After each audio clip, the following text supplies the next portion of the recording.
कृष्णा। व्यवसाय आत्मिका बुद्धिर्गेह कुरु नंदन, बहुशाखा हयांताश्चा बुद्धयो व्यवसायनाम।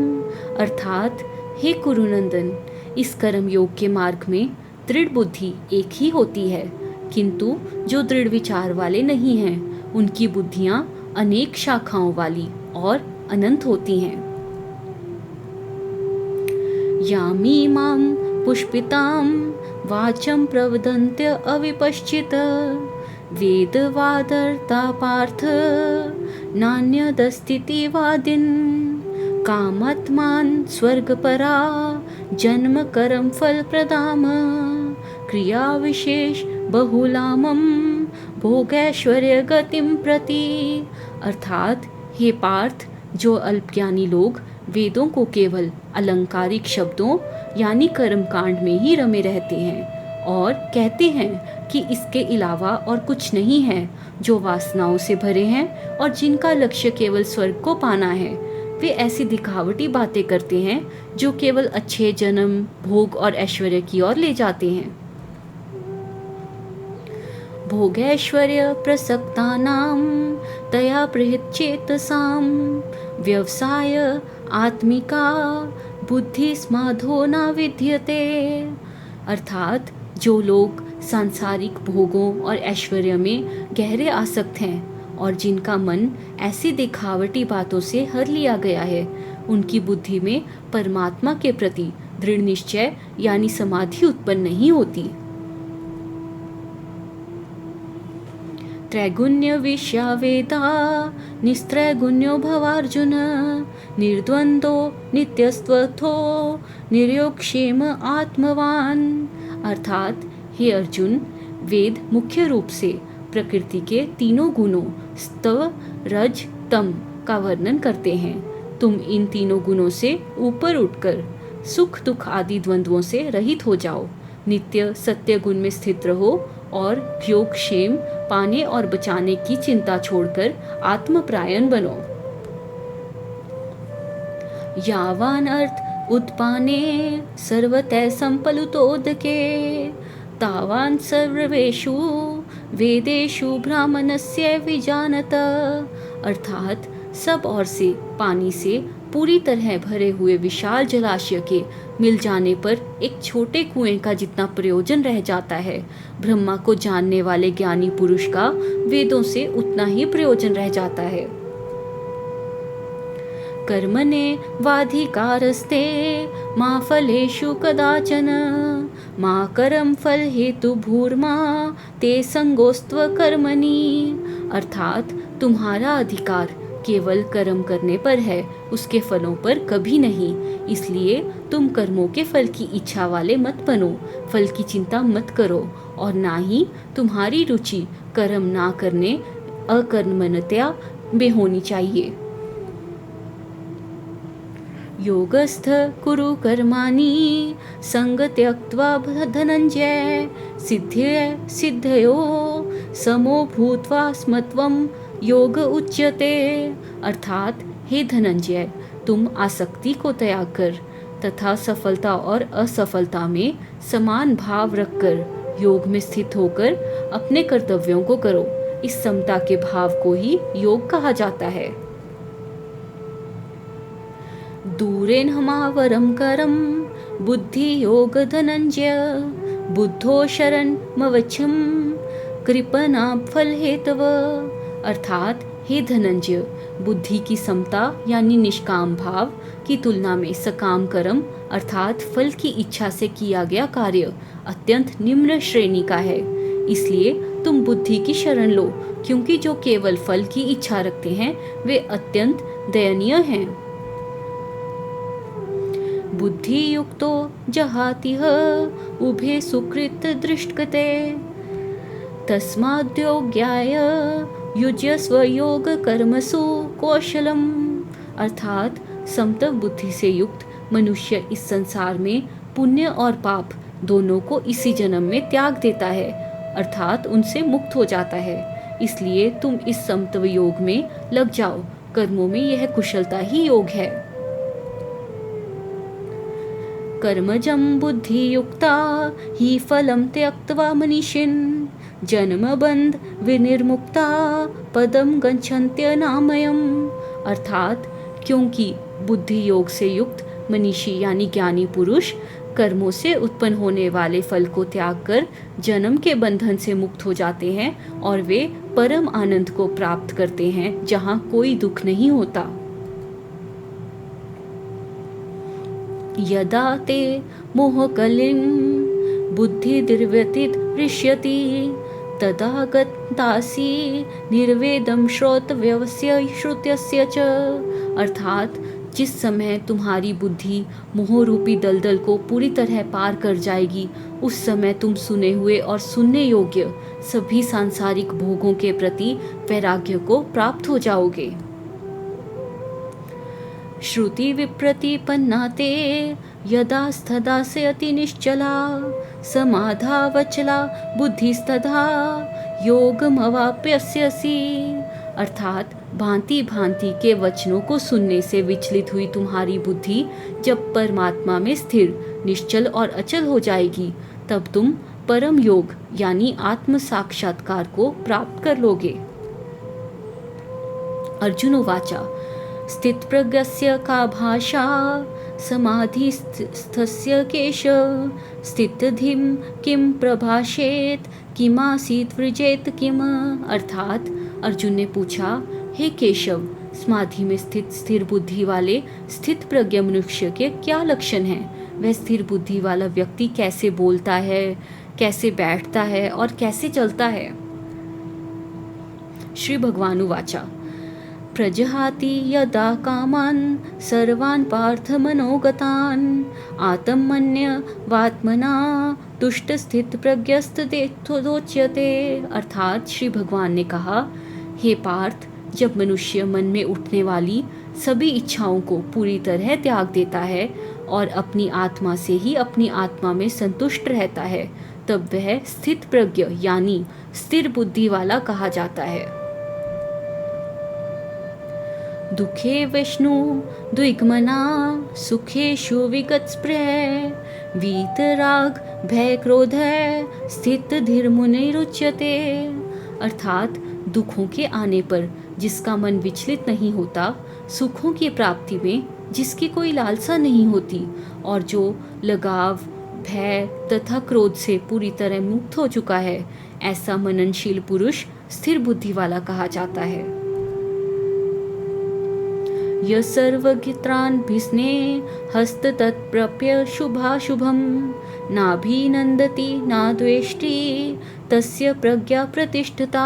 अर्थात जो मनुष्य हर परिस्थिति में स्नेह रहित रहता है तथा शुभ या अशुभ वस्तुओं को प्राप्त करके ना तो अत्यधिक प्रसन्न होता है और ना ही उनसे द्वेष करता है, उसकी बुद्धि स्थिर है। यदा संहरन्ते चायं कूर्मो अंगानिव सर्वशः इंद्रियाणि इंद्रियार्पये तस्य प्रज्ञा प्रतिष्ठिता। अर्थात जिस प्रकार एक कछुआ संकट आने पर अपने अंगों को सब ओर से समेट लेता है, उसी प्रकार जब मनुष्य अपनी इंद्रियों को इंद्रियों के विषय में पूरी तरह खींच लेता है तब उसकी बुद्धि स्थिर मानी जाती है। विषयाविनि वर्धन्ते निराहारस्थितिं रसवर्जं रसोप्यस्य परम दृष्ट्वा निर्वते।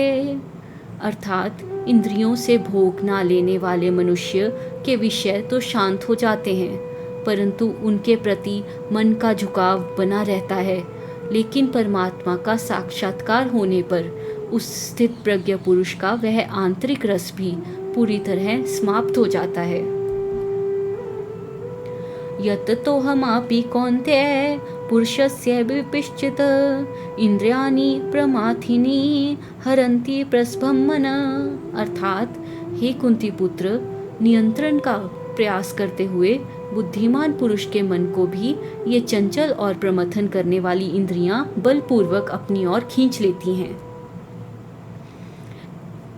तानि सर्वाणि संयम्यं युक्त आसीत् मत्पर वशे हि यस्य इंद्रियाणि तस्य प्रज्ञा प्रतिष्ठता, अर्थात साधक को चाहिए कि वह उन समस्त इंद्रियों को पूरी तरह वश में करके मुझ में यानी परमात्मा में मन लगाकर स्थित हो जाए, क्योंकि जिस मनुष्य की इंद्रियां उसके नियंत्रण में होती हैं उसकी बुद्धि स्थिर हो जाती है। धयायतो विषयं पुंस संगस्ते शुपजायते संगत संजायते काम कामत क्रोधो विजायते, अर्थात सांसारिक वस्तुओं विषयों के बारे में सोचते रहने से मनुष्य की उसमें आसक्ति हो सकती है, आसक्ति से इच्छा पैदा होती है और इच्छा पूरी ना होने से क्रोध पैदा होता है। क्रोधादभवति मोहो सम्मोहात् स्मृतिविभ्रमम् स्मृतिभ्रशांत बुद्धिनाशो बुद्धिनाशात् प्रणश्यति, अर्थात क्रोध से सम्मोह पैदा होता है यानी अविवेक पैदा होता है, अविवेक से याददाश्त यानी स्मृति भ्रमित हो जाती है, स्मृति भ्रमित होने से बुद्धि सही गलत का ज्ञान नष्ट हो जाता है और बुद्धि नष्ट होने से इंसान का सर्वनाश हो जाता है।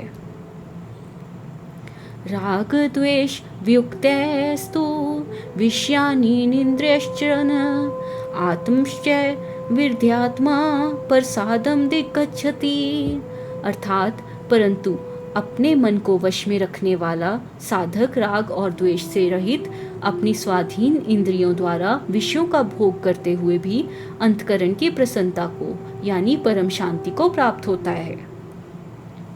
प्रसादे सर्व दुखानां हानिरस्योपजायते प्रसन्न चेतसो हमाशु बुद्धि पर्यवतिष्ठते, अर्थात मन के प्रसन्न होने पर उसके संपूर्ण दुखों का नाश हो जाता है और उस प्रसन्न चित्त वाले कर्मयोगी की बुद्धि बहुत जल्द परमात्मा में पूरी तरह स्थिर हो जाती है। नास्ति बुद्धिर्युक्तस्य नाचायुक्तस्य भावना नाचा भावयत शांतिर्शांतस्य कुतः सुखम, अर्थात जिस मनुष्य का मन वश में नहीं है उसके पास ना तो निर्यात्मक बुद्धि होती है और ना ही कर्तव्य की भावना, भावना रहित मनुष्य को शांति नहीं मिलती और जिसे शांति ना मिले उसे सुख कहाँ से मिल सकता है।